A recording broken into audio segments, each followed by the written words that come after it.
तो कहानी शुरू होती है हमारे चच्चा से। तो हमारे चच्चा यहाँ पर सिगरेट लगा रहे होते हैं और सिगरेट लगाते लगाते अपनी बिल्ली को खाना खिला रहे होते हैं। और फाइनली ये किसी सेल में बैठे हुए हैं जहाँ पे सीबीआई या कोई ना कोई इनसे जानकारी के लिए पूछ रहा है, बेटा तुम हो कौन साले। और वो बोलते हैं, बेटा हम नोबडी हैं, हमारी पहचान ही अलग है साले।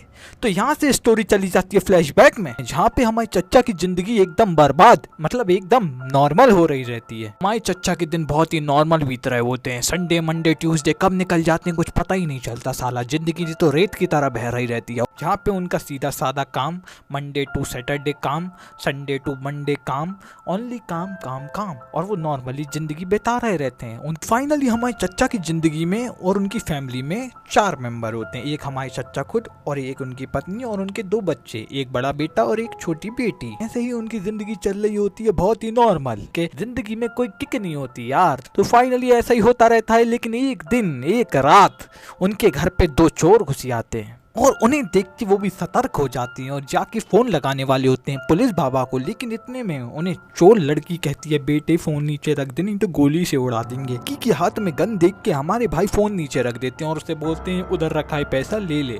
और वो लड़की कहती है साले इतना ही है। वो कहता है हाँ भाई तब अपन डेबिट कार्ड इस्तेमाल करते हैं किस्तों पे EMI वाले, तो हम पे इतना ही पैसा है उठा लो। तो फाइनली वो पैसा उठाती है, फाइनली उससे घड़ी भी चुरा लेती है उसकी। और दूसरी तरफ हम देखते हैं उसका जो पार्टनर रहता है उसका और चच्चा जी के बेटे में मुठभेड़ हो जाती है। और फाइनली हमारे चच्चा जी का बेटा उसकी गर्दन दबा रहा होता है। हमारी लड़की दौड़ के आती है, उसे गन दिखाती है कि छोड़ दे नहीं तो गन चला दूंगी। एंड फाइनली डर के मारे हमारे चच्चा भी दौड़ के आते हैं, लेकिन अपने हाथ में लाते हैं गोल्फ स्टिक और घुमा के मारने वाले होते हैं कि डर जाते हैं। और फाइनली डर के कहते हैं अपने बच्चे से, बेटा उसे छोड़ दो। और फाइनली वो बेटा बाप की बात मान के छोड़ देता है और छोड़ते से ही उसमें एक रख के देता है वो चोर और कहता है बेटा आइंदा हाथ मत लगा देना नहीं तो ये हाथ उखाड़ लिया जाएगा, समझा। इसके बाद दोनों के दोनों चोर वहां से निकल जाते हैं और हमारे चच्चा फटाक से गेट बंद करते हैं और अपने बेटे को उठाने की कोशिश करते हैं। लेकिन उनका बेटा करता है, डैड आपने ऐसा क्यों किया। लेकिन हमारे चच्चा जी कुछ नहीं कहते। और अगले सीन में हमें देखने को मिलता है कि वहां पे पुलिस आ गई और वहां पुलिस इंट्रोगेट कर रही रहती है कि चोर कैसे आए। और उन्हें फाइनली पता चलता है चोर एक पिज्जा बॉक्स की मदद से अंदर आ गए थे। वाह। और अब वहां पे एक पुलिस वाला आता है और वो हमारे चच्चा से बोलता है, यार तुमने ऐसा क्यों होने दिया, अगर मैं तुम्हारी जगह होता ना चोरों की चटनी बना देता यार मार मार के। खैर जो भी किया तुमने ठीक है यार, अगली बार मदद पड़े तो बुला लेना फिर। लेकिन इस हादसे के बाद हमारे चच्चा जी को नहीं आ रही होती है नींद, इसलिए वो नीचे चले जाते हैं और नीचे जाते हैं तो उनकी बेटी मिलती है उन्हें और वो बोलती है कि डैड मैं भी आपके साथ सो सकती हूँ। और उसके डैड कहते हैं आ जाओ। फिर उसके डैड पूछते हैं यार क्या डर लग रहा था बेटा। वो कहते हैं नहीं डैड आप हो तो मेरे को डर किस बात का, लेकिन मुझे एक बिल्ली चाहिए। वो कहते हैं बिल्ली, हाँ मैं भी यही सोच रहा था, हमें बिल्ली चाहिए। और दोनों सो जाते हैं। और फाइनली हमें अगले सीन में देखने मिलता है सुबह सुबह कि वो वापस से अपना गार्बेज डालना भूल जाता है। और अगले सीन में हमें वो किचन में दिखता है और किचन में हम उसे देखते हैं कि वो अपने लिए ब्रेकफास्ट तैयार कर रहा रहता है। और इतने में उसका लड़का कहता है, यार डैड मुझे ना आपका एक इंटरव्यू चाहिए, क्योंकि मेरी हिस्ट्री क्लास में एक सोल्जर का इंटरव्यू लेने को बोला है मेरे को। तो उसका डैड कहता है, यार मैंने कुछ ज़्यादा सोल्जर गिरी करी नहीं है, मैंने तो सिर्फ ऑडिटर था तो मैं ज़्यादा कुछ बता नहीं सकता। वो कहता है कोई बात नहीं, मुझे तो चल जाएगा, मुझे सिर्फ एक इंटरव्यू चाहिए, बस अपना प्रोजेक्ट कंप्लीट करना है, मुझे और कोई लेन देन नहीं है। इतने में उसकी माँ बोलती है कि यार अगर तुम्हें सोल्जर का चाहिए तो अपने अंकल से क्यों नहीं बोलते, वो एक असली सोल्जर थे कम से कम। हमारे चच्चा घूर के देखते हैं और वो कहती है, यार मैंने उसको जानबूझ के नहीं कहा। लेकिन वो कहता है ठीक है सही कह रही है, वो अपने अंकल से क्यों नहीं पूछते, या मे बी अपने ग्रैंडपा से पूछो, उनने ज़्यादा एक्शन देखा है। और फिर उसका लड़का बोलता है, हाँ मैंने पहले अंकल को ही मैसेज किया है, अभी तक उन्होंने रिप्लाई दिया नहीं है, मैंने इसलिए आपसे पूछ लिया, लेकिन कोई दिक्कत नहीं मैं फिर से ट्राई कर लूंगा। इतने में उसकी वाइफ उसे फिर से ताना मारते हुए बोलती है, यार तुमने आज भी कचरा भूल गए। वाह। हमारे चच्चा जी बस देखते रह जाते हैं और वो कहती है चलो कुछ नहीं यार, उम्मीद करती हूँ आज का दिन दोहरा अच्छा हो तुम्हारे लिए। और फाइनली उसकी बेटी उसे हक करती है और बस वो बाहर चले जाते हैं। और बाहर चल के देखते हैं तो उसका बेटा एक कार देख रहा था उसके नेबर की। और फाइनली उसका नेबर कहता है, यार कल रात को मैंने सोचा लोचा हो गया कुछ, मगर यार मेरे साथ क्यों नहीं होता यार ऐसा लोचा, मेरे साथ हुआ होता तो मजे ही आ जाते थोड़े बहुत, मैं एक्सरसाइज ही कर लेता उनके साथ। लेकिन कोई बात नहीं यार, सबको मौका मिलता है कभी ना कभी। और वो टॉन्ट मारते हुए दिखाता है अपनी नई कार और कहता है ये देखो मेरी कार 0 से 60 किलोमीटर पर आवर की स्पीड पे चली जाती है बस कुछ ही सेकंड में। तो फाइनली यहाँ से हच हमारा निकल जाता है ऑफिस के लिए। और फाइनली ऑफिस पहुंचता है तो उसे उसका साला मिल जाता है जो उससे कह रहा रहता है, यार क्या मैंने सही सुना जो मैंने सुना। वो कहता है, यार तुमने डिपेंड करता है किससे सुना। तो वो कहता है, यार मैंने फाइनली तेरे बेटे से सुना। वो कहता है हाँ तो सही होगा। वो कहता है हाँ तेरा बेटा मेरा इंटरव्यू लेना चाहता है। कहता है ठीक है यार इंटरव्यू दे दूंगा, लेकिन ये गन अपने पास रख। वो कहता है गन, इसका मैं क्या करूँगा। वो कहता है यार मुझे गन नहीं चाहिए। लेकिन वो कहता है अबे गन तुझे चाहिए नहीं है, ये तेरी ज़रूरत है। मेरी बहन की रक्षा करना इससे, ठीक है। और फाइनली हच वो गन ले लेता है और जाके रेफ्रिजरेटर में रख देता है। और इतने में वो वहाँ से जा ही रहा रहता है, इतने में उसे ससुर मिल जाता है उसका, और वो पूछता है यार कैसा चल रहा है सब कुछ, मैंने सुना है ये सब लफड़ा हो गया तेरा कल। वो कहता है यार हाँ लफड़ा हुआ था, जो किया तूने ठीक किया यार, अगर मैं तेरी जगह होता तो कुछ और करता, लेकिन यार तू ही है ना यार, अब कोई दिक्कत नहीं यार, मेरी बेटी का ख्याल रखना। और मैं सोच रहा था यार ये घर बेचना है मेरे को और तेरे को ये खरीदना था यार, तो अच्छे रेट देना मेरे को, अच्छा दाम देगा तो मैं ये घर दूंगा तेरे को यार, तू अच्छा दाम तो दे मेरे को, लेकिन तू दाम नहीं देता अच्छा वाला, तो अच्छा दाम लेके आना मेरे पास यार, अच्छा रेट लगाऊंगा, काहे के लिए मैंने इसे खून पसीने से कमाया यार इस घर को, और तुझे ये चाहिए तो मुझे एक अच्छा दाम देना होगा। वो कहता है ठीक है, लेकिन उसका ससुर पूछता है तेरे को ये जगह चाहिए क्यों है। वो कहता है यार मेरा कुछ पर्सनल काम है, ठीक है ओके। वो कहता है मैं तेरा इंतजार करूंगा यार, अच्छा दाम लेके आ। और हमारा हच वहाँ से ऑफिस चला जाता है, लेकिन ऑफिस में उसका मन नहीं लगा रहता, उसे वो जगह चाहिए थी, क्या पता क्यों चाहिए थी, लेकिन उसे चाहिए थी। और हम अगले सीन में देखते हैं कि वो एक खुफिया जगह जाता है और अपने खुफिया रेडियो से किसी से बात करता है। दरअसल वो अपने भाई से बात कर रहा रहता है और वो उससे बताता है कि उसने उन चोरों को मारा क्यों नहीं। दरअसल वो कहता है कि मैं उन चोरों को मारने वाला था और वो घबराए हुए भी थे, और मैं उसे मारने ही वाला था, लेकिन मैंने उन्हें देखा कि वो सिर्फ अभी 20-25 साल के होंगे कुछ, और मैंने देखा कि उनकी जो गन थी उसमें गोलियां भी नहीं थी, इसलिए मैंने उन्हें छोड़ दिया। वो कहता सच में उनकी गन में गोलियां नहीं थी। वो कहता हाँ। उसका भाई कहता है तभी तो मैं कहूँ कि वो दोनों बच कैसे गए, लेकिन अब जो तू सोच रहा है यार उसे करना मत, काहे के लिए तेरा काम मैं जानता हूँ कितना खतरनाक होता है। अगले सीन में हमें देखने को मिलता है कि हच अपने डैड से मिलने जाता है, जो कि एक सोल्जर थे पुराने समय पे।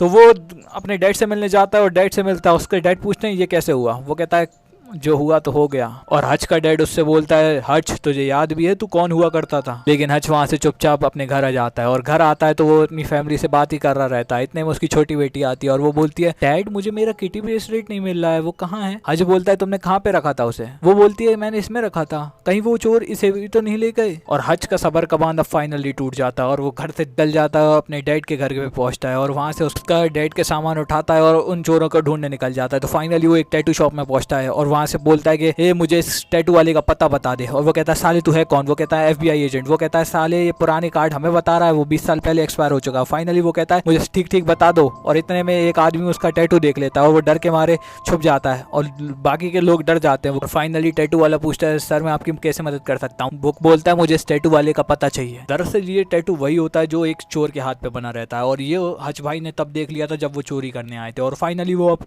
उस पत्ते की मदद से उस चोर के घर पहुंच जाते हैं और फाइनली उस चोर को बहुत मारने लगते हैं, और मारते मारते उससे बोलते हैं ला मेरी घड़ी वापस कर। उससे अपनी घड़ी ले लेते हैं और फाइनली उसका किटी ब्रेसलेट मांगता है उसकी बेटी का, लेकिन वो कहता है मेरे पास ऐसा कोई किटी ब्रेसलेट नहीं है सर, मुझे माफ करो। लेकिन वो कहता है मैं मार डालूंगा तुझे। लेकिन वो उसके बच्चे की वजह से उसे वहां से छोड़ देता है और फाइनली अपने घर की तरफ रवाना हो जाता है। लेकिन बस में उसे बीच में गुंडे मिल जाते हैं और फाइनली वो गुंडे लोगों को परेशान कर रहे रहते हैं, और वो फाइनली भगवान से कहता है भगवान आपने मेरी सुनी ली फाइनली, और वो उन गुंडों को बहुत मारता है। इन सब के बाद वो सीधा घर आ जाता है और उसकी बीवी कहती है यार मुझे नींद आ रही है और तुम कहाँ थे। और वो फाइनली आता है और उसकी बीवी देख के कहती है ये कैसे हो गया। और वो कहता है तुमने बोला था ना दिन अच्छा हो, तो फाइनली दिन अच्छा हो गया।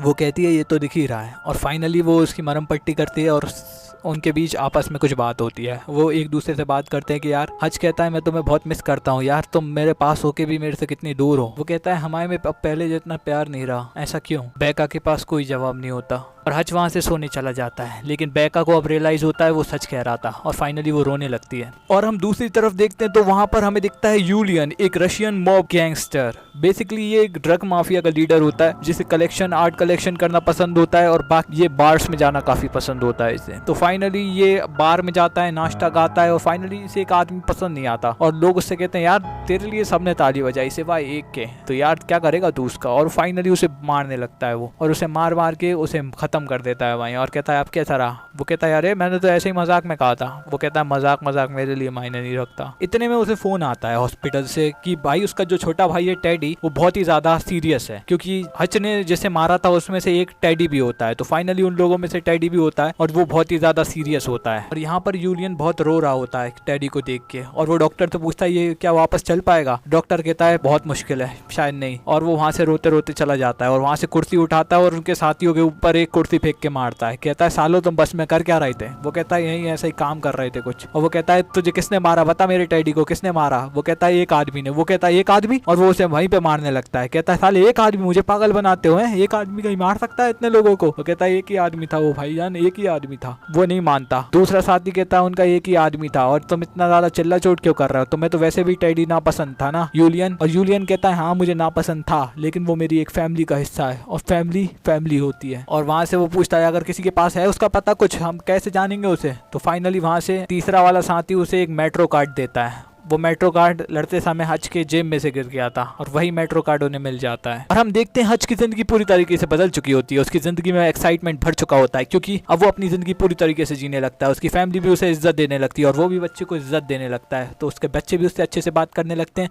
और वो भी। और वो फैमिली के लिए कहता है मैं तुम्हारे लिए आज रात को डिनर बनाना चाहता हूँ मनपसंद। कैसी बात है? वो कहते हैं हम तो पसंद है, हमें तो मनपसंद डिनर मिलेगा। और फाइनली इतने में उसे कॉल आता है यूलियन का और यूलियन कहता है हाँ तो तू ही है वो जिसने मेरे भाई को मारा था। वो कहता है तू जानता नहीं है मुझे, तूने किसके साथ मुसीबत खड़ी करी है, अब तेरा खात्मा करूंगा। जैसे तूने मेरे भाई को मारा मैं तेरी पूरी फैमिली को मार डालूंगा। वो कहता है अबे जा बे, और फोन नीचे रख देता है। और वो कहता है फैमिली आज मैं रात को लजानिया बनाऊंगा। नेक्स्ट सीन में देखते हैं वो ऑफिस चला जाता है और ऑफिस में उसका मन नहीं लग रहा रहता। और इतने में उसका भाई हैरी उसे मैसेज करता है जा बार्बर की शॉप पे जा, तू मुझे धन्यवाद बोलेगा। और वो फाइनली बार्बर की शॉप पे चला जाता है। बार्बर की शॉप पे जाता है और वो उसके बार्बर उससे बोलता है तुझे यूलियन के बारे में पता करना है। यूलियन की एक फाइल दे देता है, उसमें यूलियन के बारे में सारी डिटेल दी रहती है, कैसे वो क्या करता है। तो वो बताता है यूलियन एक ड्रग माफिया का लीडर है। वो फाइनली एक गलत आदमी है बेसिकली, और वो एक खतरनाक आदमी भी है। दूसरी तरफ हम देखते हैं कि यूलियन अब हज की इन्फॉर्मेशन निकाला रहता है उसके मेट्रो कार्ड से। तो फाइनली उसके मेट्रो कार्ड से वो हज की इन्फॉर्मेशन निकालता है कि हज का बाप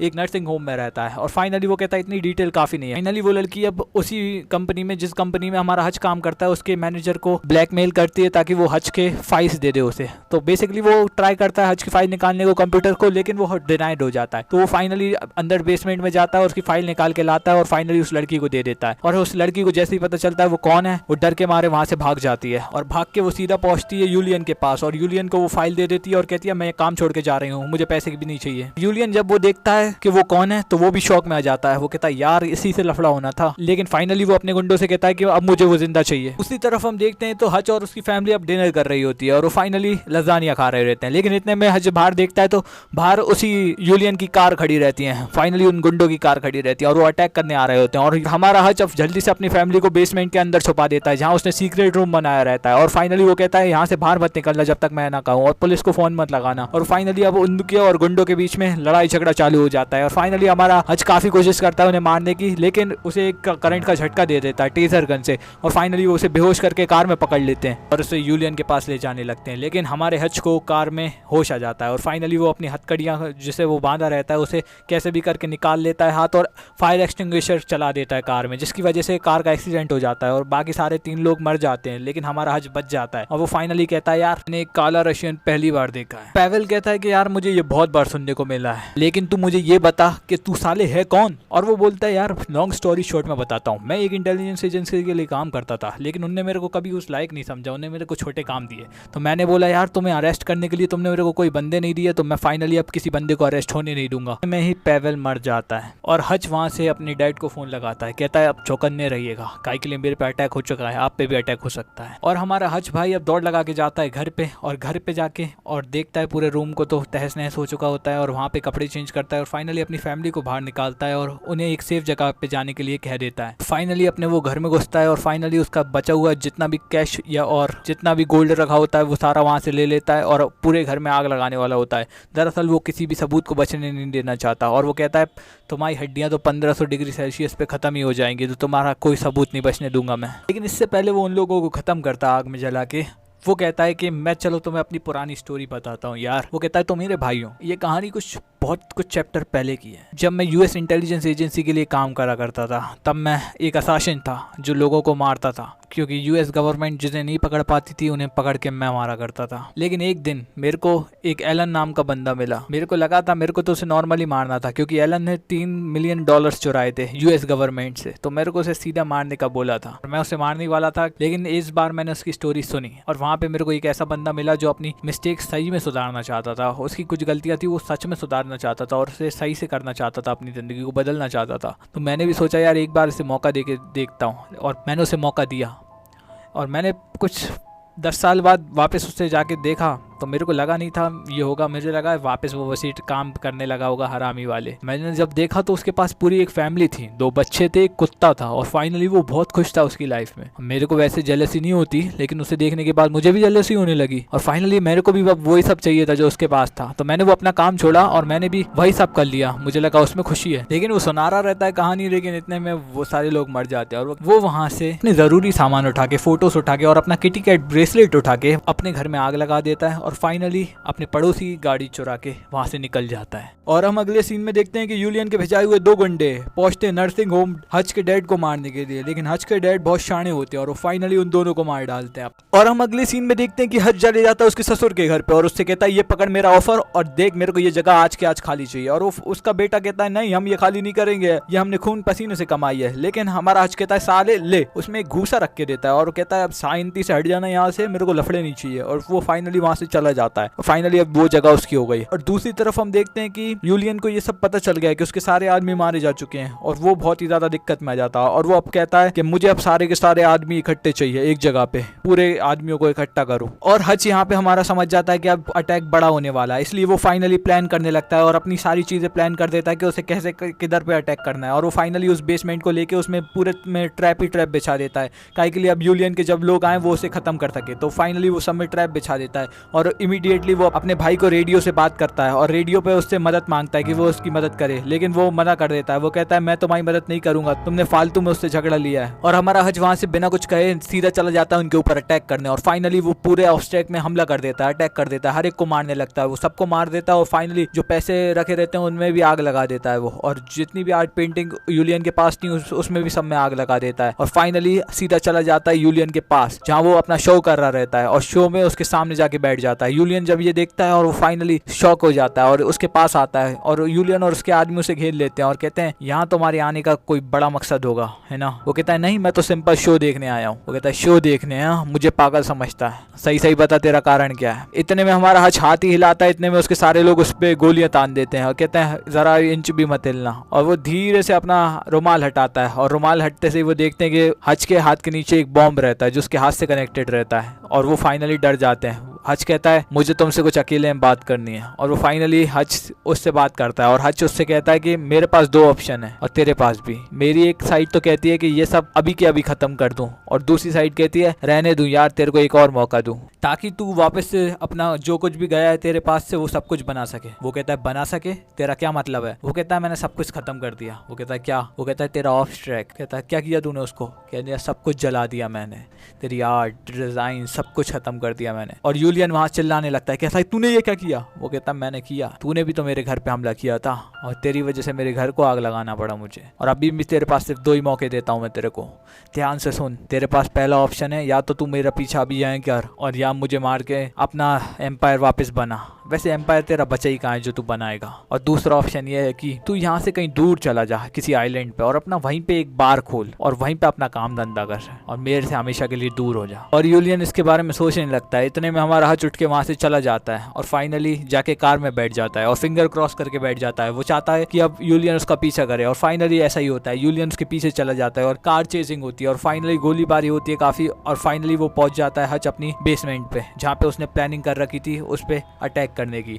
लेकिन वहाँ पे उस पे बहुत जोर से अटैक होने लगता है, काहे के लिए बहुत ज्यादा लोग थे, जितना उसने सोचा था उससे कहीं ज्यादा लोग आ जाते हैं वहाँ पे, और उस पे बहुत ज्यादा हैवी फायरिंग करने लगते हैं, जिससे उसके कंधे पे एक गोली लग जाती है और वो फाइनली बहुत घायल हो जाता है। लेकिन वो अंदर जाने की कोशिश करता है लेकिन जा नहीं पाता। लेकिन इतने में हच का एक भाई रहता है, वो फाइनली उसकी मदद करने आ जाता है और गन से लोगों को मारने लगता है। और दूसरी तरफ हम देखते हैं कि हच के डैड भी आ जाते हैं और उसकी मदद करने लगते हैं, और फाइनली ये तीनों मिलकर अब उस रशियन गैंग के ऊपर हमला कर देते हैं। और जैसा हच ने प्लान किया रहता है वो उसके ट्रैप वैसे ही बिछा के उन सबको खत्म कर देता है। उनके सारे गैंग मेंबर्स वहाँ पे खत्म हो चुके रहते हैं, लेकिन हच के भाई को गोली लग चुकी होती है, और हच और उसके डैड किसी के पास भी अब बुलेट नहीं बची रहती। वहाँ हमारा यूलियन अकेला बचता है, और फाइनली वो फायर कर रहा रहता है गोलियों से, और वो कहता है तूने बहुत गलत किया मेरे ऑब्स्टेक को खत्म करके। अगर तू उसे चोरी भी कर लेता तो मुझे दिक्कत नहीं थी, हम मामला सेटल कर लेते, लेकिन तूने तो उसे जला ही दिया। अब मैं तुझे खत्म करूंगा और तेरी फैमिली को भी। और हमारे हच के पास अब कोई ऑप्शन नहीं रहता। वो फाइनली वही बॉम्ब निकालता है जो उसके पास था और उसे बुलेट प्रूफ ग्लास में लगा देता है, चिपका देता है, और दौड़ के यूलियन के पास दौड़ता है और यूलियन के पास दौड़ के उस बॉम्ब को फोड़ देता है। बम फटता है और दोनों गिर जाते हैं, लेकिन यूलियन वहां पे मर जाता है। लेकिन हमारा हच वहां से बच जाता है क्योंकि ये भी उसने प्लान कर रखा था और वो प्लानिंग से बच जाता है कैसे भी करके। और फाइनली वो हच यहाँ से कहता है उसके भाई और उसके डैड से कि यहाँ से चले जाओ। वो कहता है पुलिस आएगी मैं संभाल लूंगा, तुम दोनों यहाँ से चले जाओ। वो दोनों वहां से चले जाते हैं और हच हमारा वही बिल्ली उठा के और उसका खाना उठा के सीधा पहुंच जाता है पुलिस स्टेशन। और यहीं से हम चले जाते हैं पहले सीन में मूवी के, जहाँ पे उससे सवाल जवाब पूछे जा रहे थे कि कौन हो तुम, और वो फाइनली कहता है मैं नोबडी हूँ। और इतने में उन दोनों पुलिस ऑफिसर्स को हच को छोड़ने का ऑर्डर आ जाता है और फाइनली वो हच को छोड़ देते हैं। इसके बाद नेक्स्ट सीन दिखाई जाता है 3 महीने बाद का, जहाँ पे हच एक नया घर को खरीदने के लिए आया रहता है और उसके पास वहाँ पे भी एक कॉल आता है अब यूएस गवर्नमेंट को उसकी और सर्विसेज की जरूरत है आगे, और इसलिए उसकी वाइफ और वो कहता है कि हमें एक घर ऐसा चाहिए जिसमें एक बेसमेंट होना चाहिए। और दूसरी तरफ हम देखते हैं कि उसका भाई और उसके ग्रैंडपा बहुत सारे हथियारों को लेके कहीं जा रहे होते हैं और यहीं पे मूवी खत्म हो जाती है और ये वीडियो भी। और मिलते हैं यार नई मूवी में नई वीडियो के साथ, जब तक के लिए बाय बाय टाटा, शुक्रिया, बाय बाय, टू टू।